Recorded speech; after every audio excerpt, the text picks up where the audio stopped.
বুড়ির মরিচ গাছ থেকে আজকে সব মরিচ চুরি করব। হিংসুটে বুড়ি কাউকে কিচ্ছু দিতে চায় না।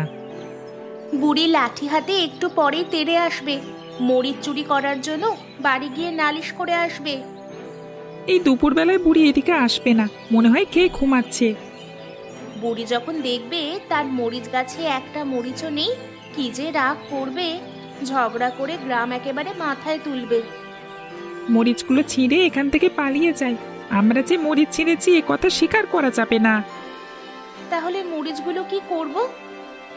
সব পুকুরের জলে ফেলে দিতে হবে। কে রে, পুকুর পাড়ে কারা কথা বলে? গাছ থেকে যদি কেউ একটা মরিচ ছিঁড়েছিস তাহলে আমি তাকে শেষ করে দিব। এই জয়, পালিয়ে যা, বুড়ি আমাদের শেষ করে দিবে। দেখ দেখ, বুড়ি চলে এসেছে। ও তোরা তোরা আমার গাছ থেকে সব মরিচ তুলে নিয়েছিস? তোদের নামে আমি গ্রামে বিচার বসাবো। দিদিমা, তুমি আমাদের নামে মিথ্যা বদনাম করছো, আমরা একটা মরিচও ছিঁড়িনি। আমি মিথ্যা বলছি? তোদের আমি খুব ভালো করে চিনি। কই কই হাত দেখি। তোমাকে হাত দেখাতে যাব কেন? আমাদের হাতে কিচ্ছু নেই। আমার হাতে লাঠি দেখেছিস? এই লাঠি দিয়ে তোদের পিঠে সপাং সপাং করে বাড়ি দিব। বদমাস ছেলে মেয়ে, ভর দুপুরে ঘরে না থেকে আমার মরিচ গাছ থেকে এসেছিস মরিচ চুরি করতে। আজকে তোদের বিচার আমি করবই করব। তুমি এক নম্বরের ঝগড়াটে বুড়ি, আমাদের সাথে এমন ব্যবহার করলে তোমার গাছ আমরা কেটে দিব। কি বললি? আর একবার বল। এরিতা, চল চল, পালাই পালাই, চল। মনে করেছিস তোদের ছেড়ে দিব? তোদের ব্যবস্থা আমি করে ছাড়বো। ছেলে কোথায়? সারাদিন কোথায় থাকে? আমি তো ওকে কোনো সময় বাড়িতে দেখতে পাই না। ঠিকমতো লেখাপড়া না শিখলে ওকে দিয়ে হাল চাষ করাবো। আমি কি করে বলবো বলো তো তোমার ছেলে কোথায় কোথায় যায়, কি করে, আমাকে কি বলে যায়? সকালে ঘুম থেকে উঠে ছেলেমেয়েরা পড়তে বসে, আর আমার ছেলে পাড়ায় পাড়ায় ঘুরে বেড়ায়। তুমি ওকে ঠিকমতো শাসন করো না। আমি কি ওকে মারবো নাকি? তাছাড়া ছেলে মানুষ করার দায়িত্ব তো আমার একার নয়, তোমারও তো দায়িত্ব আছে। ভালো কথা বললেই বাঁকা বাঁকা কথা শুনিয়ে দাও। কোনো কথা তো ভালোভাবে নিতে পারো না। তোমার না এখন কাজে যাওয়ার কথা? তুমি বাড়ি থাকা মানে ঝগড়া করা, ভালো ব্যবহার তো কোনো সময় করতে পারো না। আমার কথা তোমার কাছে ঝগড়া মনে হচ্ছে? তা তো হবে, ছেলের কথা জানতে চাইলেই তোমার কাছে ঝগড়া মনে হয়। বেশি শাসন করলে অনেক সময় ছেলেমেয়েরা বিগড়ে যায়, ওদেরকে একটু নিজেদের মতো থাকতে দেওয়া উচিত। আজকাল ওকে রাতুলের মেয়ের সাথে দেখা যায়। রাতুলের মেয়ের সাথে ওরা এত ভাব কিসের? রাতুলরা বড় লোক মানুষ, কবে দেখবে আমাদের জয় বিপদে পড়েছে। ঠিক আছে, এবার থেকে ওকে আটকে রাখবো, দরকার হলে ঘরের মধ্যে রেখে বাইরে থেকে তালা দিয়ে দেব। যত সব তোমার উদ্ভট কথা। আমি কি বলেছি ওকে তালা দিয়ে রাখতে হবে? তাহলে কি করব? আমি বলি কি, এখন থেকে ছেলে মানুষ করার দায়িত্বটা তুমিই নিও। রোজ রোজ তোমার সাথে আর ঝগড়া করতে ভালো লাগে না। আমি কাজে যাচ্ছি, বাড়ি এসে যেন ছেলেকে দেখতে পাই। আর একটা কথা, রাতুলের মেয়ের সাথে ও যেন আর বেশি মেলামেশা না করে। আচ্ছা বাপু, যেখানে যাচ্ছ যাও তো, এত বকবক আর ভালো লাগছে না। বুড়িমা যে, তা কি মনে করে আমার বাড়িতে এসেছো? কেন, তোর বাড়ি কি আসতে পারবো না? কি বলতে এসেছো বলো। তোর মেয়ে আর ওই বাড়ির জয় আমার গাছে সব মরিচ চুরি করেছে।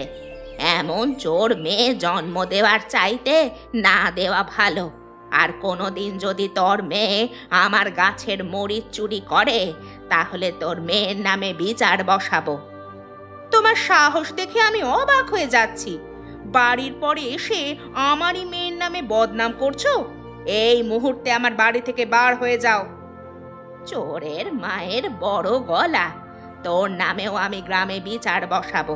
গ্রামের সবার সাথে বলবো আমাকে অপমান করেছিস। আচ্ছা বুড়িমা, চুরি তো জয়ও করেছে, তুমি একা আমার মেয়ে দোষ দিচ্ছ কেন? ওই ভিখিরির ছেলে জয়ের সাথে মিশে আমার মেয়েটা খারাপ হয়ে যাচ্ছে। ওরা ভিখিরি হতে পারে, কিন্তু মানুষ ভালো। আর তোদের টাকা পয়সা থাকলেও মানসিকতা অনেক ছোট। জয় চুরি করেছিল এটা সত্যি, কিন্তু তোর মেয়ের মতো আমার সাথে ঝগড়া করেনি।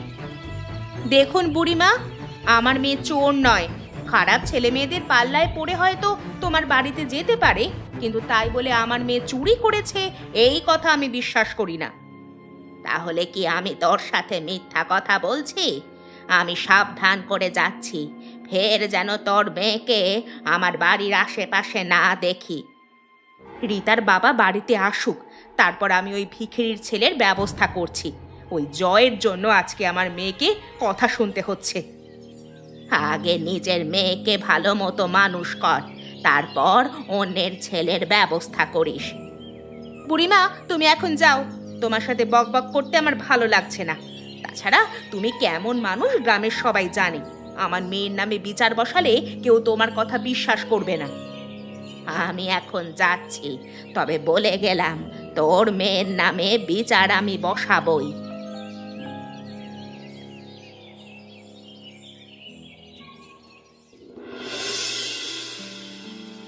রবিন, থাম থাম। বড়দের দেখলে সম্মান দিতে হয়, এটা জানিস না মনে হয় নাকি? জানবি কি করে? জানতে হলে তো শিক্ষা লাগে। রাতুল দাদা, তুমি এই রাস্তার মাঝখানে আমাকে দাঁড় করিয়ে অপমান করছো কেন? তোকে তো এমনি এমনি দাঁড় করিয়ে রাখিনি, তোর সাথে কিছু কথা আছে। যা বলবার দ্রুত বলো, আমার আবার বাজারে যেতে হবে। আমার মেয়ের সাথে যেন তোর ছেলেকে আর না দেখে। বন্ধুত্ব কখনো ধনী আর গরিবের মধ্যে হয় না, এ শিক্ষা তোর ছেলেকে দেওয়া উচিত। ওরা সমবয়সী, তাছাড়া একই সাথে পড়াশোনা করে। ওদের মধ্যে ধনী গরিব ভেদাভেদে শিক্ষা দেওয়াটা আমার মনে হয় ঠিক হবে না। তুই শিক্ষার কি বুঝিস? কোনটা উচিত আর কোনটা অনুচিত সেটা কি তোর কাছ থেকে শিখতে হবে? না না, আমি তোমাকে শেখাতে যাব কেন? আমার যেটা মনে হয়েছে সেটাই তোমাকে বললাম আর কি। শোন, আমি যেটা বললাম সেটা যেন মনে থাকে। আমি যদি কোনো দিন শুনি আমার মেয়ের সাথে তোর ছেলে একসাথে বসে গল্প করছে অথবা বুড়ির মরিচে চুরি করতে গেছে, তাহলে তোর ছেলেকে আমি দেখে ছাড়ব। আমি আমার ছেলেকে নিষেধ করে দেব, কিন্তু তোমার মেয়েকেও সাবধান করে দেবে সে যেন আমার ছেলের সাথে বেশি না মেশে। এই, আমার মেয়ে আগ বাড়িয়ে তোর ছেলের সাথে মেলামেশা করে বলে তো মনে হয় না। আমার মেয়ের একটা আলাদা ঐতিহ্য আছে। ধনী লোকের মেয়ে দেখে তোর ছেলে আমার মেয়ের পেছন পেছন ঘোরে। ঠিক আছে ঠিক আছে, আমি কথা দিলাম তো, আমার ছেলে আর কোনো দিন তোমার মেয়ের সাথে মিশবে না। আমি এখন গেলাম, আমার দেরি হয়ে যাচ্ছে। ঠিক আছে, যা যা বলেছি সেটা যেন মাথায় থাকে। হায় হায়, আমার এত বড় ক্ষতি কে করলো? ওই ওই রীতার জয়ের কাজ। আমি ওদের ছাড়বো না। বদমাস ছেলে মেয়ে, তোরা আমার গাছটা কেটে দিলি। গাছটা আমার সন্তানের মতো, আর তোরা আমার এত বড় ক্ষতি করে দিলি। বুড়িমা, তুমি কাঁদছো কেন? কি হয়েছে তোমার? পুকুরে স্নান করতে এসেছিলাম, এসে দেখি তুমি কাঁদছো। আমার সব শেষ হয়ে গেছে।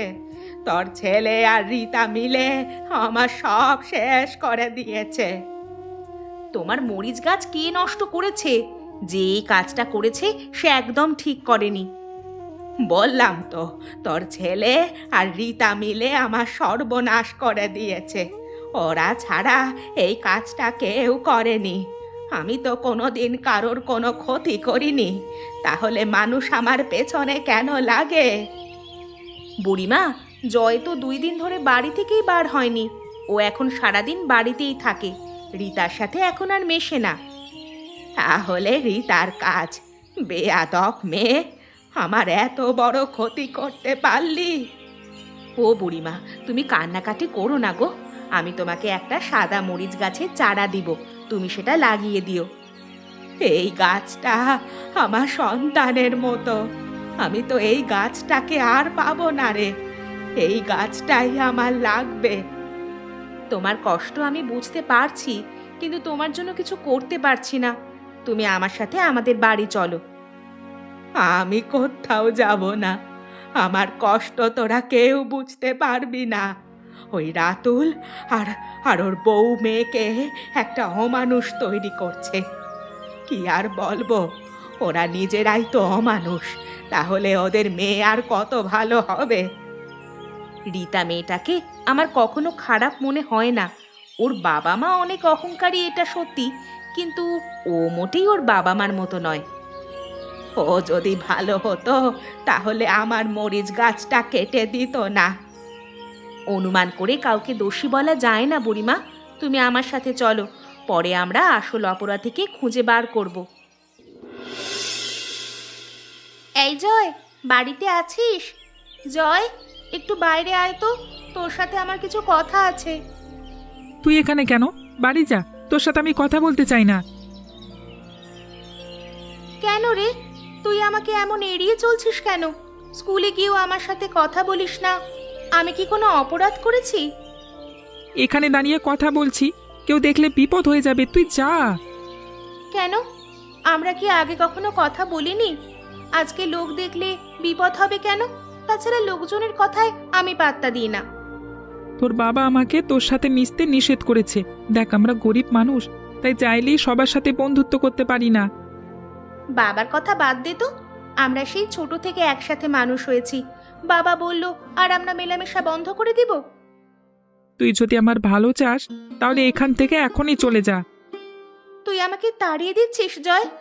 আমি এখন এখান থেকে কোথাও যাব না। দেখি তুই আমাকে কিভাবে এখান থেকে তাড়িয়ে দিতে পারিস।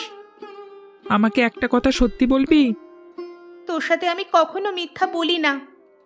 বুড়ির সাদা মরিচ গাছটা তুই কেটে নিয়েছিস কেন? কাজটা তুই একদম ঠিক করিসনি। এই কাজ তো আমি করিনি। আমি মনে করেছিলাম তুই হয়তো কাজটা করেছিস। না না, আমি তো কয়েকদিন ধরে বাড়ি থেকে বের হইনি, তাহলে বুড়ির গাছটা কেটে দিল কে? কি জানি, বুড়ি তো অনেক ঝগড়াটে, তাই ওনার ওপর রাগ করে গ্রামের কেউ হয়তো করতে পারে। যে করেছে সে একদম ঠিক করেনি, বুড়ি অনেক কান্নাকাটি করছিল। সে যাকগে, এখন বুড়ির কথা থাক। চল আমরা একটু নদীর ধারে যাই, অনেক দিন যাওয়া হয় না। তুই আমার কথা বোঝবার চেষ্টা কর, তোর সাথে আমি কোথাও যেতে পারবো না। আজকের দিনটা চল প্লিজ। ঠিক আছে চল, কিন্তু আর কখন এমন বায়না করবি না। তোমাকে দেখে বেশ চিন্তিত মনে হচ্ছে। কোনো সমস্যা হয়েছে নাকি? আমার মাথাটা গরম হয়ে আছে। আজকে সন্ধ্যের সময় নদীর ধারে জয় আর রীতাকে একসাথে দেখা গেছে। আমি সেদিন বারবার করে রবিনকে বলে দিয়েছিলাম যাতে জয় আর কোনো দিন আমার মেয়ের সাথে না মেশে। আমার মনে হচ্ছে রবিন জয়কে কিছু বলেনি। ওই ভিখিরির ছেলে আমার মেয়ের সাথে মেশার সাহস পায় কি করে? হ্যাঁ, ওর একটা ব্যবস্থা করতে হবে, নইলে এমন চলতেই থাকবে। রবিনের ছেলেকে পৃথিবী থেকে সরিয়ে দিতে হবে। ওকে শেষ না করতে পারলে আমার মনে কোনো শান্তি আসবে না। ছোটলোক ঘরের কোনো ছেলে মেয়ে আমার মেয়ের সাথে মেলামেশা করবে, এটা আমি কিচ্ছুতেই মেনে নিতে পারবো না। আচ্ছা, একটা কাজ করলে হয় না? জয়ের সাথে সাথে বুড়িকেও এই পৃথিবী থেকে সরিয়ে দিলে কেমন হয়? বুড়ির যন্ত্রণা কোনোভাবে সহ্য করা যায় না।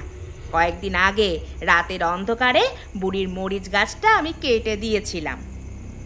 এমন ছোটখাটো কাজ করতে যাও কেন? করতে হলে বড় কিছু করতে হবে। আমার পরবর্তী লক্ষ্য হচ্ছে জয়। যে করি হোক আমি ওকে পৃথিবী থেকে ওপরে পাঠিয়ে দেব। নিজের মেয়ের ভালোর জন্য এটা আমাকে করতেই হবে। কিন্তু ওকে তুমি খুন করবে কি করে? একজন মানুষকে খুন করা তো মুখের কথা নয়। তাছাড়া ধরা পড়লে যে তোমার ফাঁসি হয়ে যাবে। যা করবা অনেক ভেবে চিন্তে করবা, পরে যেন কোনো বিপদ আপদ না হয়। কি যে বলো না, আমি কখনো কাঁচা কাজ করি না। আমি একজন পেশাদার খুনিকে দিয়ে জয়কে শেষ করাবো। সেটাই ভালো, তুমি নিজে হাতে আবার কিছু করতে যেও না। তুমি এত চিন্তা করো না, নিজের মেয়ের ভালোর জন্য আমাকে এ কাজ করতেই হবে। একদম।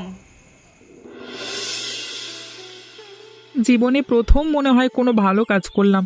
এই কাজটা করতে পেরে আমার অনেক শান্তি লাগছে। এখানে আমরা এতক্ষণ আছি, কিন্তু বুড়ির কোনো খবর নেই তো। বুড়ির তো এতক্ষণে লাঠি নিয়ে তাড়া করার কথা।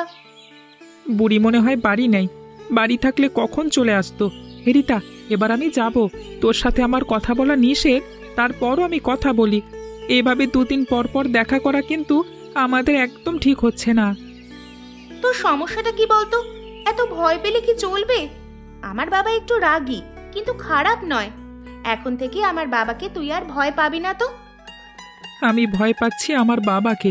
আমার বাবা খুবই রাগী মানুষ। বাবার কানে যদি একবার নালিশ যায়, আমাকে সত্যি সত্যি এবার পেটানি দেবে। কেউ কিচ্ছু বলবে না।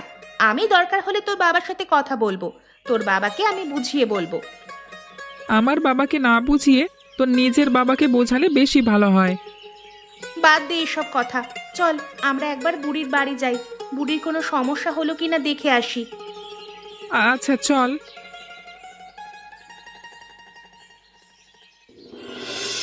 ও দিদিমা, বাড়ি আছো?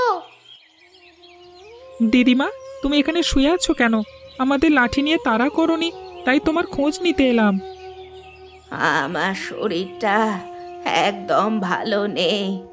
কাল রাত থেকে জ্বর, কিছু খেতেও পারছি না।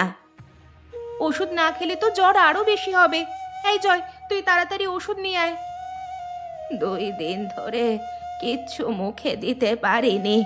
কিছু মুখে দিলেই বমি চলে আসছে। সব ঠিক হয়ে যাবে দিদিমা। জয় ওষুধ নিয়ে আসতে গেছে। একবার ওষুধ পেটে পড়লে তুমি আবার আগের মতো হয়ে যাবা। তোরা অনেক ভালো রে। তোদের সাথে আমি কত ঝগড়া করেছি, লাঠি নিয়ে কত তাড়া করেছি। এইসব কথা এখন থাক দিদিমা। আমি এখন তোমার মাথায় জলপট্টি দিয়ে দিই। তুই এখানে, তোর বাবা মা জানতে পারলে খুব রাগ করবে। রাগ করলে করুক। এই জয়, কোথায় যাচ্ছিস? তোর সাথে কিছু কথা আছে, দাঁড়া। কে আপনি? আপনাকে তো ঠিক চিনতে পারলাম না। আপনার মুখ এমন করে বাঁধা কেন? আপনার সাথে এই একজন কে? এই মাঠে আমাদের সাথে তোকে যে একটু যেতে হবে। পরে চল, তারপর তোকে কিছু কথা বলবো। যা বলবার এখানে বলুন। আমি আপনাদের সাথে কোথাও যেতে পারবো না। এই, না গেলে অনেক বড় বিপদ হয়ে যাবে। আমরা তোর ভালোর জন্য যেতে বলছি। আপনার কণ্ঠটা কেমন চেনা চেনা লাগছে। আপনি কে বলুন তো? এসব কি বলছিস? আমি এই গ্রামে প্রথম আজকে এসেছি। আগে কখনো এই গ্রামে আমাদের আসা হয়নি। আমি একজন অপরিচিত মানুষের সাথে কোথাও যেতে পারবো না। আপনার যা বলবার এখানে দাঁড়িয়ে বলুন। অনেক রাত হয়ে গেছে, আমাকে এখন বাড়ি যেতে হবে। আমার বাবা মা আমার জন্য চিন্তা করছে। আমাদের সাথে যাবি না তো? তাহলে তোর একমাত্র বন্ধু রীতা বিপদে পড়বে। এখন যাবি কি যাবি না বলে দে। রীতা? রীতার কি হয়েছে? তাছাড়া আপনারা রীতাকে চেনেন কেমন করে? এই, ওই মাঠের মধ্যে রীতাকে কারা যেন আটকে রেখেছে রে। আমি থাকতে রীতার কোনো ক্ষতি হতে দেব না। আমি আপনাদের সাথে যাব। এই তো আমরা চলে এসেছি। এখানে তো রীতা নেই। আপনারা আমাকে মিথ্যে কথা বলে এখানে নিয়ে এসেছেন। আমি চলে যাচ্ছি। তোকে আমরা কোথাও যেতে দেব না। এই রতন, ছুরি বার কর। ছুরি বার করতে বলছেন কেন? মনে হচ্ছে শেষ হয়ে গেছে। একে একেবারে পশ্চিমের জঙ্গলে ফেলে রেখে আসবো, চল। ওগো, আমাদের জয়ের কোনো বিপদ হয়নি তো? ছেলেটা আমার সারা রাত বাড়ি ফেরেনি। জীবনে তো কোনোদিনও রাতে বাড়ির বাইরে থাকেনি। ওকে বারবার নিষেধ করেছি, ওই রাতুলের মেয়ের সাথে মেলামেশা করিস না, কিন্তু আমার কথা কিছুতেই কানে নেয়নি গো। আমিও কতবার ওকে নিষেধ করেছি। জয়ের দোষ দিয়ে আর কি করব? জয় তো আমাদের কথা শুনেছিল, কিন্তু রীতা বারবার আগে থেকে জয়কে জোর করে এই বাড়িতে আসতো। রাতুল বলেছিল, তো ছেলেকে যদি রীতার সাথে দেখি তাহলে বিপদ আছে। আমার মনে হচ্ছে রাতুল আমাদের জয়ের কোনো ক্ষতি করেছে। তুমি এইসব কি বলছো? জয়ের কিছু হলে যে আমি শেষ হয়ে যাব। আমার একটা মাত্র ছেলের কিছু হতে পারে না। তুমি শেষ হয়ে যাবে আর আমার কিছু হবে না মনে করছো? জয়ের কিছু হলে যে আমিও বাঁচবো না। আমি তোমাকে বারবার সাবধান করতাম, ও যেন রীতার সাথে না মেশে। তুমিও আমার কথায় কোনো গুরুত্ব দাওনি। এখন তো বুঝতে পারছো কেন আমি নিষেধ করতাম। আচ্ছা আচ্ছা, জয় ওর স্কুলের কোনো বন্ধুর বাড়িতে যায়নি তো? তুমি একবার খোঁজ করে দেখতে পারো। আমার মনে হয় ও ভালো আছে। আমরা শুধু শুধু অতিরিক্ত চিন্তা করছি। আমি খোঁজ না নিয়ে কি আছি? সে ভোর থেকে আমি সব জায়গায় জয়ের খোঁজ করছি, কিন্তু কোথাও ওর খোঁজ পাইনি। তাহলে এখন কি হবে? আমি ওকে কাল বাজারে পাঠিয়েছিলাম, ওকে বাজারে পাঠিয়ে আমি একদম ঠিক করিনি। হ্যাঁ, আমাকে একবার থানায় যেতে হবে। জয়কে খুঁজে পাওয়া যাচ্ছে না, এটা নিয়ে থানায় অভিযোগ করতে হবে। এক রাতের মধ্যে সব শেষ হয়ে গেল। এখন আমাদের কি হবে? জয় ছাড়া যে আমাদের আর কেউ নেই। তো তুমি একটু শান্ত হও, আমি আমি আমি দেখি কি করা যায়।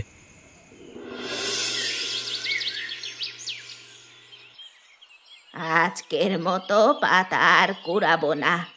এই এক ঝুড়ি পাতা দিয়ে আজকে আমার রান্না হয়ে যাবে, কাল আবার আসবো। কেউ মনে হচ্ছে কাতরাচ্ছে, কে হতে পারে? আশেপাশে কাউকে তো দেখছি না। সামনের দিকে একটু এগিয়ে গিয়ে দেখি তো। আমি কাকে দেখছি? জয় যে! জয়, তুই এখানে কেন? দিদিমা, আমার খুব কষ্ট হচ্ছে, আমাকে একটু জল দেবে? কিন্তু তুই এখানে কেন? তোর এমন অবস্থা কি করে হলো?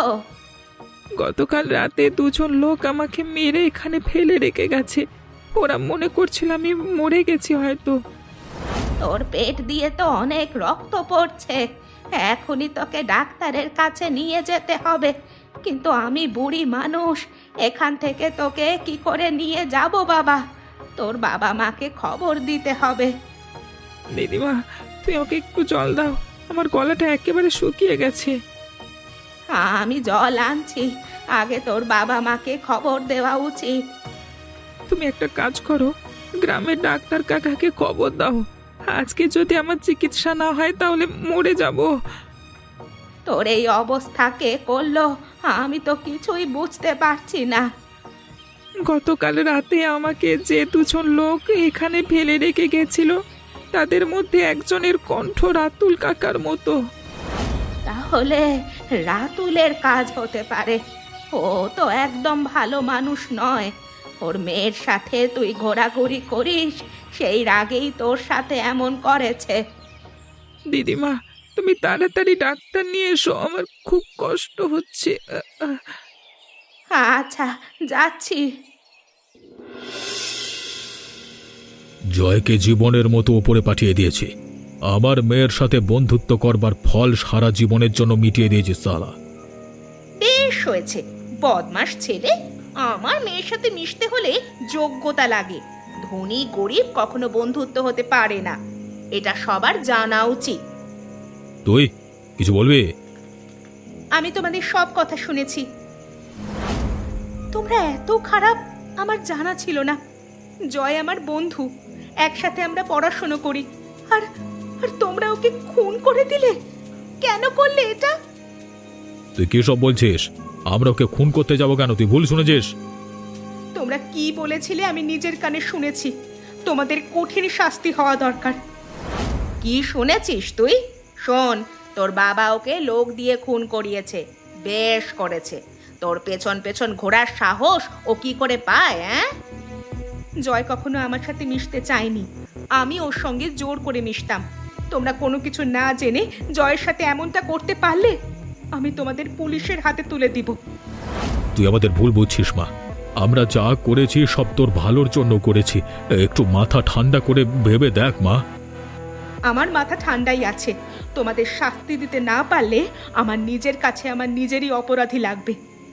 তুই আমাদের কি শাস্তি দিতে চাস মা? আমরা যে তোর ভালোর জন্য এত কিছু করেছি।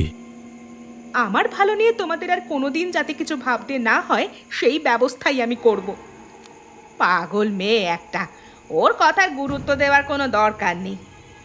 ঠিক বলেছ। আর কোনো চিন্তা নেই, ডাক্তার বলেছে সব বিপদ কেটে গেছে।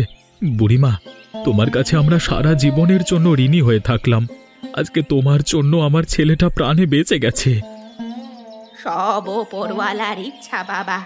ওই সময় আমাকেই ওপরওয়ালা তোর ছেলের কাছে পাঠিয়ে দিয়েছিল, আমি উপলক্ষ মাত্র। তুমি যাই বলো না কেন, তোমার জন্য আমার ছেলে বেঁচে গেছে, এ কথা আমি অস্বীকার করতে পারবো না। কি যে বলিস না, তোর ছেলের যে এই অবস্থা করেছে তাকে কঠিন শাস্তি দিতে হবে। আমার ছেলের সাথে কে এমন করেছে কিছুই তো বুঝতে পারছি না বুড়িমা। অনুমান করে কাকে দোষারোপ করব? দুজন লোক মুখ বাঁধা অবস্থায় ছিল, তাদের মধ্যে একজনের কণ্ঠ রাতুলের মতো। আমি যা ভেবেছিলাম সেটাই হলো। রাতুল তাহলে আমার ছেলের এই সর্বনাশ করেছে। আমি ওকে ছাড়বো না। আমি তাহলে এখন গেলাম, রাতে আবার এসে খোঁজ নিয়ে যাব। রীতা মা, এ তুই কি করলি মা? আমাদের তুই এইভাবে শাস্তি দিতে পারলি? এটা তুই করতে পারলি? আমরা তো তোর ভালোর জন্য তো ওর সাথে এমনটা করেছি। এই দেখো রীতা কাগজে কি লিখে রেখেছে। পড়ে শোনাও, পড়ে শোনাও। বাবা মা, তোমরা তোমরা আমার ভালোর জন্য যা করেছো সেটা একদম ঠিক না। জয় আমার বন্ধু, একজন ভালো বন্ধু থাকা কোনো অপরাধ না। আর বন্ধুত্ব কখনো ধনী গরিব দেখে হয় না। গতকাল রাতে জয়কে মেরে ফেলার পরিকল্পনা করছিলে, আমি সব শুনেছি। তোমাদের থামাতে আমারই এই রাস্তা বেছে নিতে হলো। তোমরা আমাকে ক্ষমা করো। এ কি করলি রে মা? তুই আমাদের ক্ষমা করে দে, ক্ষমা করে দে। জয় আর রীতা মিলে এই গাছটা লাগিয়েছিল। গাছটা অনেক বড় হয়েছে, ফুলও ধরেছে। দিদিমা কি করছো? এই যে মরিচ গাছে জল দিচ্ছে, দেখ গাছটা কত বড় হয়েছে। গাছটা দেখলে রীতার কথা মনে পড়ে। আমরা দুজন মিলে হাতে করে লাগিয়েছিলাম। রীতা কেন যে আমাদের ছেড়ে চলে গেল, ওর কথা ভুলতে পারি না। বাবা মাকে শাস্তি দেওয়ার জন্য নিজে জীবন দিল। কেন যে এমন বোকামি করতে গেল মেয়েটা। রাতুল কাকা, লতি কাকা কি পাগল হয়ে এখন রাস্তায় রাস্তায় ঘুরে বেড়ায়। ওদের দেখলে আমার খুব মায়া হয়। ওরা যা করেছে তার ফল তো ভোগ করতেই হবে। এই জগতে পাপী মানুষের কোনো স্থান নেই। যারা পাপ করবে ওপরওয়ালা তাদের নিজের হাতে শাস্তি দিবে। তুমি একদম ঠিক বলেছ দিদিমা। ভাবছি এখন থেকে রোজ তোমার এই সাদা মরিচ গাছের পাশে এসে বসে থাকবো। বুঝতে পেরেছি, রীতার কথা ভেবেই তুই এখানে বসে থাকবি। হ্যাঁ গো দিদিমা। জয় দাদু, তোর শরীর এখন কেমন আছে? রীতার কথা বলতে গিয়ে তোর শরীর কেমন আছে জিজ্ঞেস করতেই ভুলে গেছি। অনেক ভালো আছি। ডাক্তার তো বলেছে আর কোনো সমস্যা হবে না। ডাক্তার যখন বলেছে তাহলে আর চিন্তা নেই। দিদিমা চলো তোমার বাড়ি গিয়ে গল্প করি। আচ্ছা চল। এমনই মজার মজার গল্প দেখতে আমাদের চ্যানেলকে সাবস্ক্রাইব করতে ভুলবেন না।